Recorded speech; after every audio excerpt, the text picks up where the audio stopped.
একুশের ডাক, মাতৃভাষা, গণতন্ত্র, মানবতা জিন্দাবাদ। একুশের ডাক, ফ্যাসিবাদের বিরুদ্ধে বাংলা রুখে দাঁড়াক। এই একুশের ডাক শুনে, একুশের ডাকে গলা মেলাতে আজকে আমরা সবাই এখানে জড়ো হয়েছি। আমরা সবাই জানি যে 69 বছর আগে 1952 সালে ঢাকার রাজপথে সেই যে রক্ত ঝরেছিল বাংলা ভাষার অধিকারের দাবিতে, বাংলা ভাষার সম্মানের জন্য।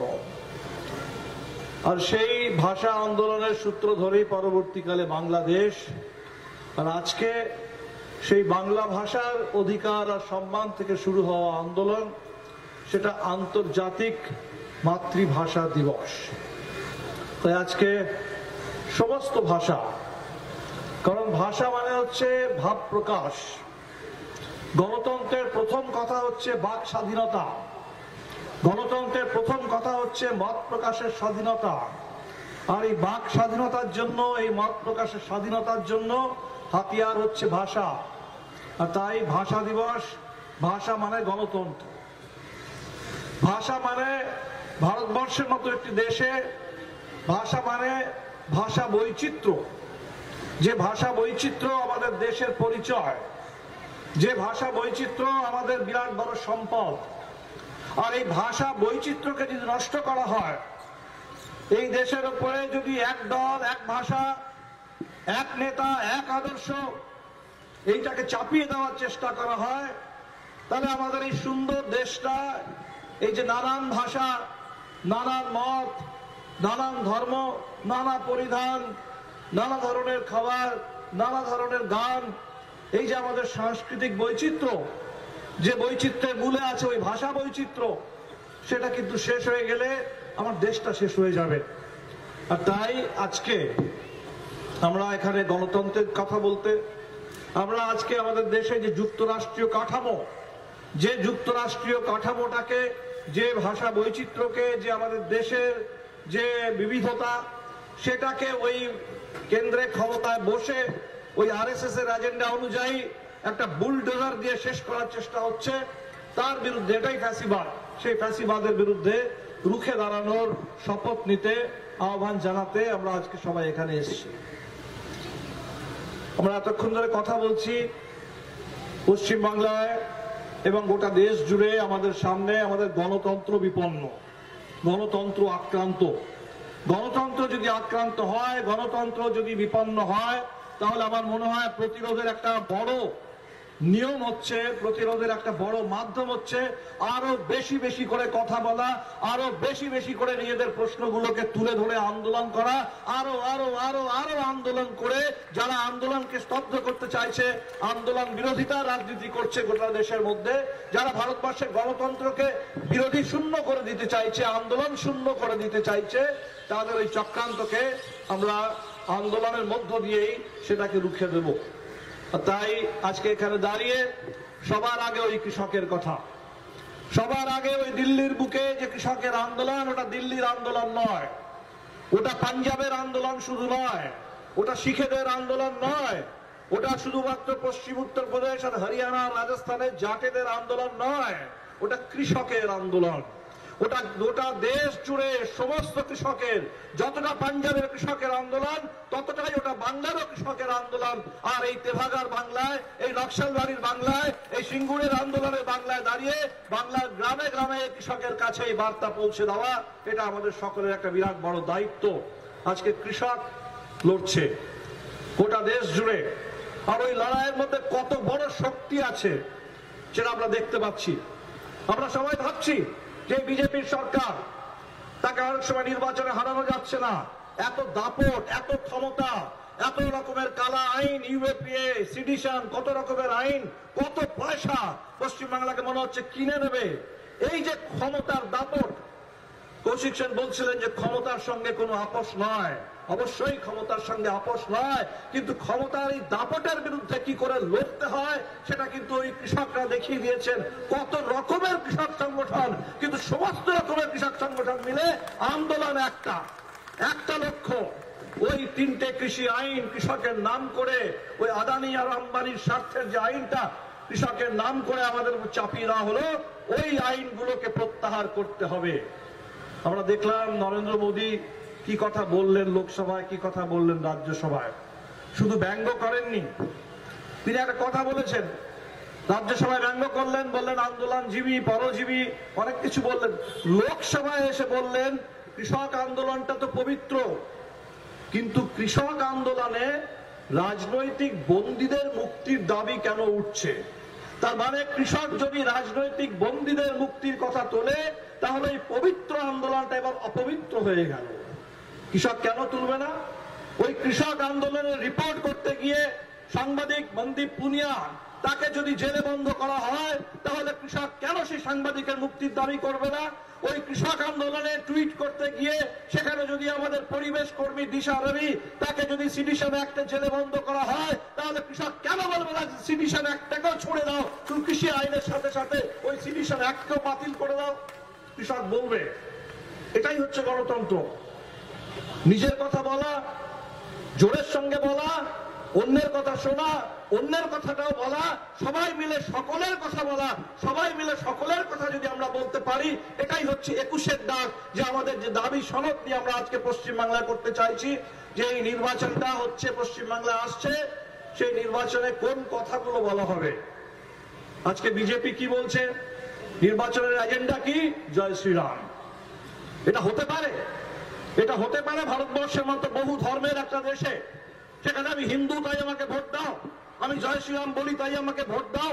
জয় শ্রীরামটা কোনোদিন ভোটের এজেন্ডা হতে পারে? পারে না।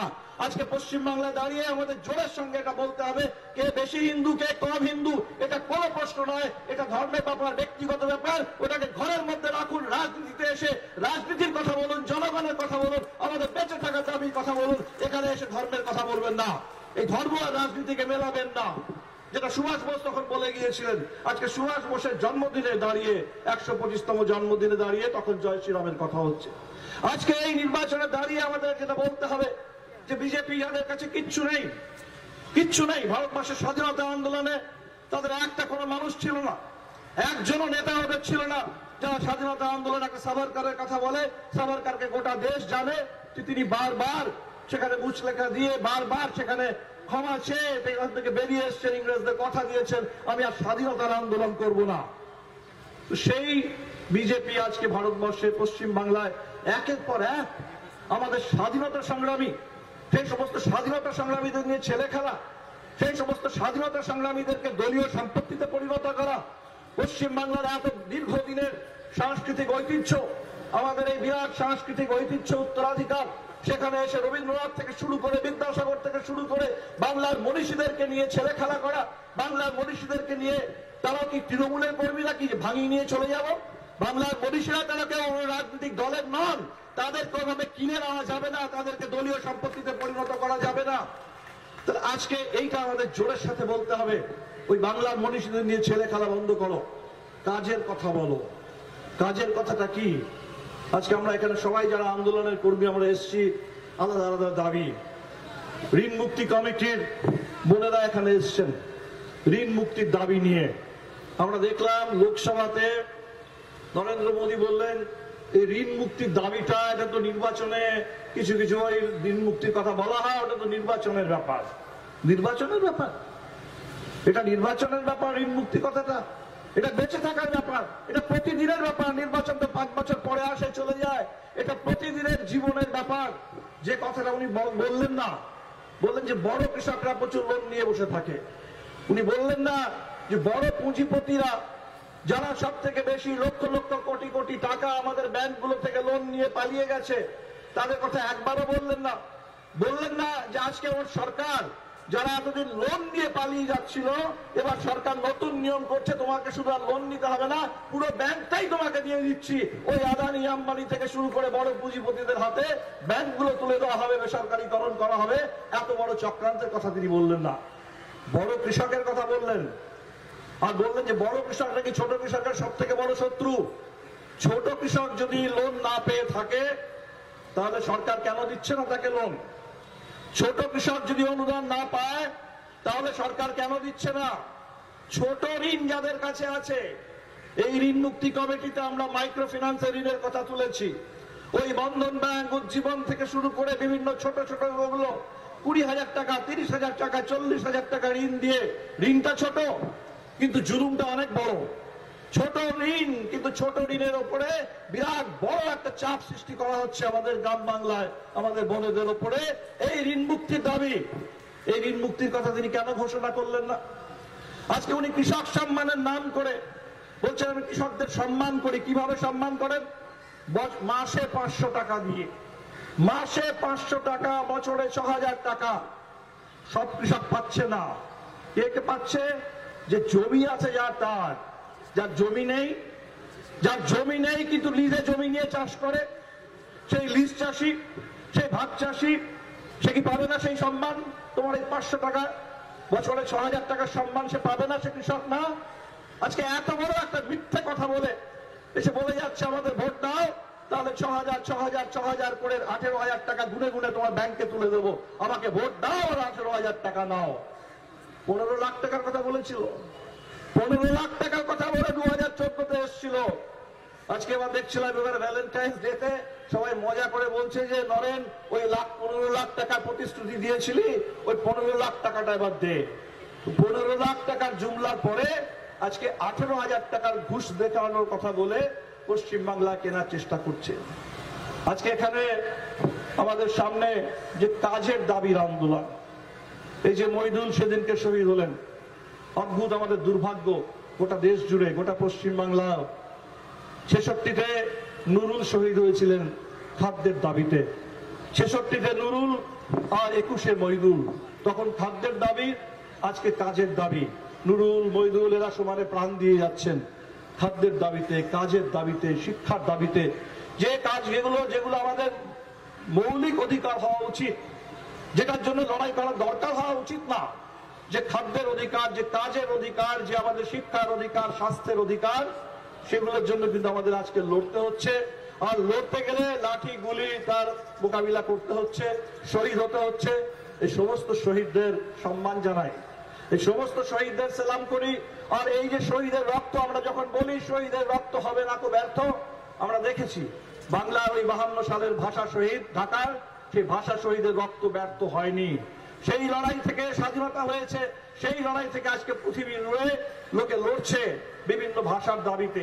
একইভাবে আমরা মনে করি এই খাদ্যের দাবিতে, কাজের দাবিতে, শিক্ষার দাবিতে, স্বাস্থ্যের দাবিতে, পরিবেশ রক্ষার দাবিতে, আমাদের এই জলবায়ু পরিবর্তনের মধ্যে দিয়ে যে সংকট আনা হচ্ছে, সেই জলবায়ুকে বাঁচিয়ে রাখার জন্য, আমাদের জীবন জীবিকাকে রক্ষা করার জন্য যে আন্দোলনগুলো হচ্ছে, সেই আন্দোলনে যদি প্রাণ যায়, সেই আন্দোলনে যদি বিভিন্ন রকমের উৎপীড়নের সামনে দাঁড়াতে হয়, তাহলে সেটা কিন্তু সে আত্মত্যাগ, সেটা কখনোই ব্যর্থ হবে না, সেটা আমাদের আন্দোলনকে শক্তিশালী করবে। আমি দেখছি অনেক রকমের আন্দোলন বাংলার বুকে। কাজে আমাদের এই এক্ষুনি বলে গেলেন যারা শিক্ষকদের নিয়োগের প্রশ্নে যে দুর্নীতি, উনি একটা ভালো কথা বললেন যে এটাকে শুধুমাত্র শিক্ষকদের প্রশ্ন ভাববেন না, এটা শুধুমাত্র শিক্ষক নিয়োগের দুর্নীতির কথা ভাববেন না, এটা হচ্ছে শিক্ষা ব্যবস্থার প্রশ্ন, শিক্ষার প্রশ্ন। আজকে রেলওয়ে প্রাইভেটে চলে যাবে, প্রায় 150টা লাইন, সেখানে 150টা মতো ট্রেন, সেগুলো ওরা চালাবে, ওরা সব ঠিক করবে। সে ট্রেনে কত টিকিট লাগবে সেটাও ওরা ঠিক করবে। কৃষকের দাম এটাও ওরা ঠিক করবে, কোন দামে ওরা কিনে নেবে। সস্তায় কিনে নেবে, সস্তায় কিনে নিয়ে চড়া দামে আমাদের কাছে বিক্রি করবে, এটাই কৃষি আইন। ওই আলু আর পেঁয়াজ, আজকে যখন আলু 60 টাকা হয়, পেঁয়াজ 100 টাকা হয়, আমরা হায় হায় করে উঠি যে কি ব্যাপার হচ্ছে। কিন্তু এই আইনগুলো যদি ভারতবর্ষে থেকে যায়, তাহলে ওটাই নিয়ম হয়ে যাবে। 100 টাকার নিচে পেঁয়াজ হবে না, 60 টাকার নিচে আলু হবে না, 100 টাকা পেট্রোল হয়ে গেছে, আগামী দিনে চাল প্যাকেটে বিক্রি হবে, 100 টাকা কেজি চাল আমাদের কিনতে হবে। এই মূল্য বৃদ্ধি যারা ঘটাচ্ছে, আমাদের পুরো ভাত কেড়ে দিচ্ছে, পেটে লাথি মারছে। তো পশ্চিমবাংলার নির্বাচনের এজেন্ডার অভাব আছে? কি নিয়ে মানুষ ভোট দেবে সেখানে প্রশ্নের কোনো অভাব আছে? এত জ্বলন্ত সমস্ত প্রশ্ন, এত জ্বলন্ত প্রশ্ন আমাদের জীবনের, আমাদের বেঁচে থাকার, সেই সমস্ত প্রশ্নগুলোকে নস্যাৎ করে নির্বাচনটা কি হবে না জয় শ্রীরাম কে বলবে আর কত জোরে বলবে। এটা পশ্চিমবাংলা নির্বাচনের এজেন্ডা হতে পারে? এটা কোনো আইপিএল হচ্ছে এখানে? যে আজকে আমাদের পরিযায়ী শ্রমিকরা পায়ে হেঁটে এলেন আর রোজ তৃণমূল থেকে রোজ লোকে বলছে কটা উইকেট পড়লো, আজকে এই উইকেটটা পড়লো, কালকে ওই উইকেটটা পড়ছে, আর উইকেট ফেলার জন্য প্রাইভেট বিমানে এখান থেকে উড়িয়ে তাদেরকে ওখানে নিয়ে যাওয়া হচ্ছে। আর বাংলার যুবকদের জন্য সেখানে কোকেন ছড়িয়ে দেওয়া হচ্ছে। দেখছি নাকি উনি নাকি যুবনেত্রী। আজকে অদ্ভুত কথা, আমাদের দেশের মিডিয়া ওই সুশান্ত সিং রাজপুতের যখন আত্মহত্যা হলো, একটা আত্মহত্যাকে হত্যা বলে চালানোর চেষ্টা করা হলো, সেটাকে হত্যা বলে চালানোর চেষ্টা করে সেখানে রিয়া চক্রবর্তীর বিরুদ্ধে কি ধরনের ষড়যন্ত্র করে একজন তাকে আজ পর্যন্ত আটক করে রাখা হয়েছে। সেখানে বিরাট চর্চা চললো, ড্রাগ র্যাকেট। আর এখানে চোখে আঙুল দিয়ে দেখা যাচ্ছে এখানে ড্রাগের সাথে পুরো তাকে ধরা হলো। আজকে এটা নিয়ে কোনো মিডিয়াতে চর্চা নেই। আজকে এটা নিয়ে চর্চা নেই কেন? চর্চা এই জন্য নেই, তিনি ভারতীয় জনতা পার্টির যুবনেত্রী। ভারতীয় জনতা পার্টির যুবনেত্রী যদি হয়, ওই ভারতীয় জনতা পার্টিতে যাওয়া মানেই হচ্ছে আর সার্টিফিকেট এসে গেল, কোন রকম 7 খুন মাফ, কোন অন্যায় করলে, কোন অপরাধ করলে সেখানে আইন আর কাজ করবে না। আমরা তাই বলি যে আমরা চাই আইনের শাসন, আইন থাকুক, আইন কাজ করুক, সকলের জন্য একভাবে থাকুক। আমাদের সংবিধান যেটা বলেছে আইনের চোখে সবাই সমান, ওই গরিব মানুষ থেকে শুরু করে সব থেকে ধনকুবের আর যে পার্টিরই ভোট দিন না কেন, ভোট যাকেই দিন, আইনটা যেন এক কথা বলে। আমরা এটা বলি এক দেশ, বলছেন এক ট্যাক্স, এক দেশ এক ট্যাক্সের নাম করে জিএসটি আমাদের ঘাড়ে। আর যাদের উপরে ট্যাক্স লাগানোর কথা ছিল তাদের উপরে ট্যাক্স লাগলো না। ট্যাক্সটা হলো পেট্রোল আর ডিজেলের উপরে শেষ বাড়িয়ে দাও, 100 টাকা পেট্রোল করে দাও।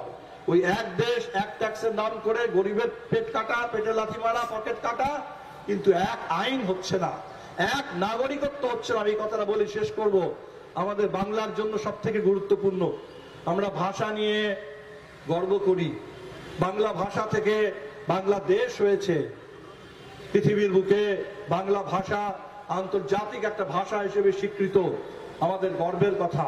আমরা বলি রবীন্দ্রনাথ বা ভারতবর্ষের জাতীয় সঙ্গীতটাও রবীন্দ্রনাথের, বাংলাদেশের জাতীয় সঙ্গীতটাও রবীন্দ্রনাথের, শ্রীলঙ্কার জাতীয় সঙ্গীতটাও রবীন্দ্রনাথের, আমরা গর্ব করে বলি। কিন্তু আজকে ওই যে এনআরসি আসছে, ওই যে সিএ আসছে, ওই এনআরসিতে আসামের বুকে 19 লক্ষ, প্রায় 20 লক্ষ লোক তারা বাদ পড়ে গেলেন নাগরিক সূচি থেকে। শুধু বাঙালি বাদ যায়নি, আমরা অনেক সময় শুধু বাঙালি বলি, বাংলা সবাই বাদ গেছে, সবাই বাদ গেছে।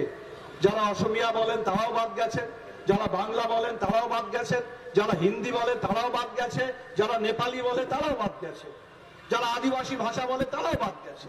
সমস্ত ভাষার লোক মিলিয়ে প্রায় 20 লক্ষ লোক আসামের মতো একটা ছোট রাজ্যে বাদ পড়ে গেল।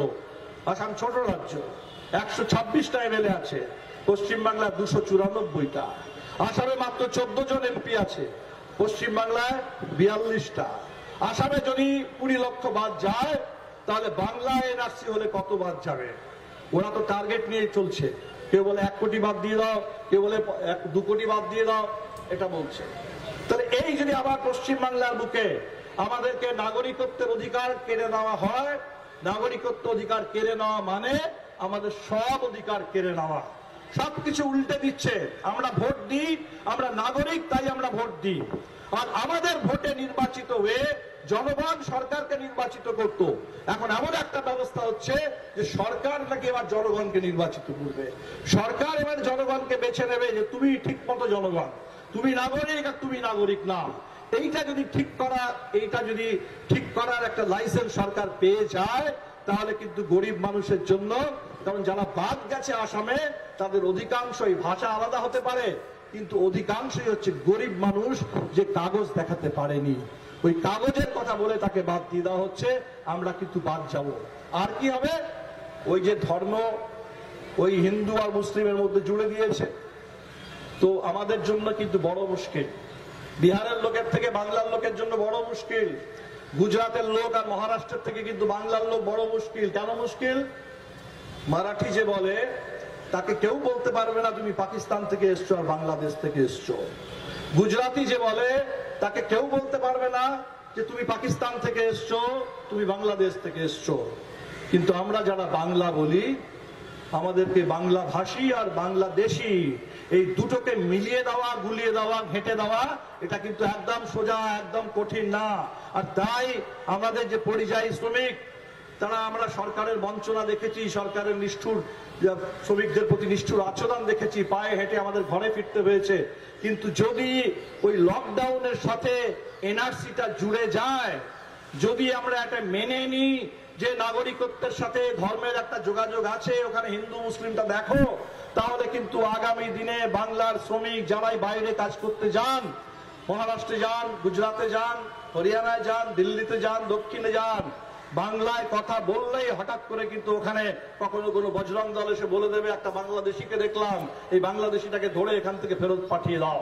বাংলায় আমরা কথা বলি, বাংলা আমাদের নিরাপত্তা, বাংলা আমাদের অহংকার, বাংলা আমাদের পরিচয়, বাংলা আমাদের গর্ব, কিন্তু এই বাংলাটাকেই মাধ্যম করে আমাদেরকে বাংলাদেশি বলে ভারতবর্ষের কোণে কোণে বাংলার শ্রমিকদেরকে, তাদেরকে কিন্তু হয়রান করা হবে। এই বিরাট বড় চক্রান্ত বাংলার বিরুদ্ধে যারা করছে, তারা এসে বাংলায় বলছে আমাদের ক্ষমতায় আনো, আর তারা বলছে পরিবর্তনটা এবার আমরাই আনবো। পরিবর্তনটা কি জন্য? সোনার বাংলা গড়ার জন্য নয়, বাংলায় যেটুকু যা আমাদের অধিকার আছে বাংলাটাকে ছাড়খাড় করার জন্য, বাংলাটাকে ধ্বংস করার জন্য পরিবর্তন করতে চাইছে।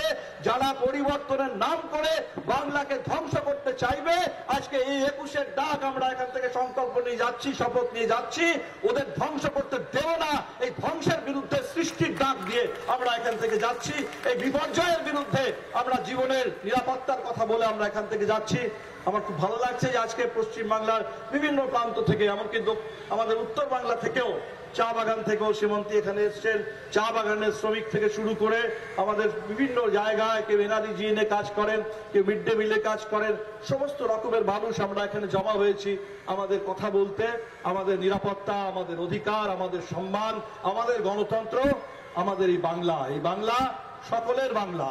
এই বাংলা যারা বাংলায় কথা বলেন তাদের বাংলা।